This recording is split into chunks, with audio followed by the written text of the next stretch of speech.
Hello guys, Vishu ഒക്കെ ആവാറായില്ല. ഇനി വെറും 2-3 ഡേയ്സസ് മാത്രമേ ഉള്ളൂ വിഷുവിന്. എല്ലാവരും പർച്ചേസ് ചെയ്തു എന്ന് വിചാരിക്കുന്നു കേട്ടോ. വിഷുക്കോടിയൊക്കെ എടുത്ത് നല്ല ഹാപ്പി ആയിട്ട് ഇരിക്കുകയെന്ന് വിചാരിക്കുന്നു. ഞങ്ങൾ ഇവിടെ ഹാപ്പിയാണ്. അതിൻ്റെ ഇടയിൽ കുറച്ച് അസുഖങ്ങളൊക്കെ ഉണ്ട്, പക്ഷേ ഹാപ്പിയാണ്. അപ്പോൾ നമ്മൾ ഗിവ് അവേ പറഞ്ഞിട്ടുണ്ടായിരുന്നില്ലേ? ഗിവ് അവേ പറഞ്ഞതിൽ നമ്മൾ 3 വിന്നേഴ്സിനെ പറഞ്ഞിട്ടുണ്ടായിരുന്നു കേട്ടോ. 3 വിന്നേഴ്സിനെ നമ്മൾ സെലക്ട് ചെയ്തിട്ടുണ്ട്. നമ്മൾ ഗിവ് അവേ സെലക്ട് ചെയ്തത് നമുക്ക് അയച്ചിട്ടുള്ള കമൻസിലൂടെയാണ്. നമ്മൾ റാൻഡമായി സെലക്ട് ചെയ്തതാണ്. നമ്മൾ പരിചയമുള്ള ആൾക്കാരെ നോക്കി സെലക്ട് ചെയ്തതല്ല കേട്ടോ. അങ്ങനെ ആരെങ്കിലും ചിന്തിച്ചിട്ടുണ്ടെങ്കിൽ അതങ്ങനെയല്ല ഗൈസ്.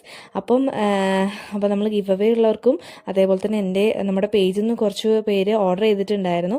അവർക്കൊക്കെ ആയിട്ടൊന്ന് കുറേ കൊറിയറും കാര്യങ്ങളൊക്കെ അയക്കാനുണ്ടായിരുന്നു.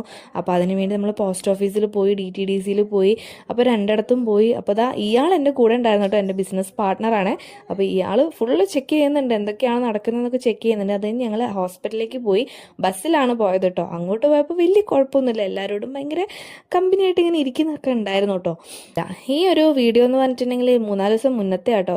3-4 ദിവസം മുന്നേ ആയിട്ട് 2-3 ഡേയ്സസ് ആയിട്ട് രാത്രി പോവുക, ഇഞ്ചക്ഷൻ എടുക്കുക, വരിക, തന്നെ അവസ്ഥ. അസിഡിറ്റി ആണ് കേട്ടോ. വലിയ കുഴപ്പമൊന്നും ഇല്ലയെന്നാണ് പറഞ്ഞത്. ഇനി കണ്ടിന്യൂസ് ആയിട്ട് ഒരു 10-15 ദിവസം മരുന്ന് ഇങ്ങനെ കുടിച്ചാൽ സെറ്റ് ആയിക്കോളും, എരിവും പുളിയൊന്നും കഴിക്കരുതെന്നൊക്കെയാണ് ഡോക്ടർ പറഞ്ഞിട്ടുള്ളത്. അപ്പം അതങ്ങനെ ഒരു വഴിക്ക്, ഇതിങ്ങനെ ഒരു വഴിക്ക്, അങ്ങനെ ഇവളെയും കൊണ്ടാണ് പോയത് ഹോസ്പിറ്റലിൽ മുഴുവനും നടക്കേണ്ടി വന്നിട്ടുണ്ടായിരുന്നു. തിരിച്ചു വരുമ്പോൾ ആൾ ഭയങ്കര കച്ചറയായിരുന്നു. ബസ്സിൽ ഭയങ്കര കൂക്കി വിളിയായിരുന്നു. പിന്നെ എങ്ങനെയൊക്കെയോ വീടെത്തി ഗൈസ്. അപ്പം അടുത്ത വീഡിയോ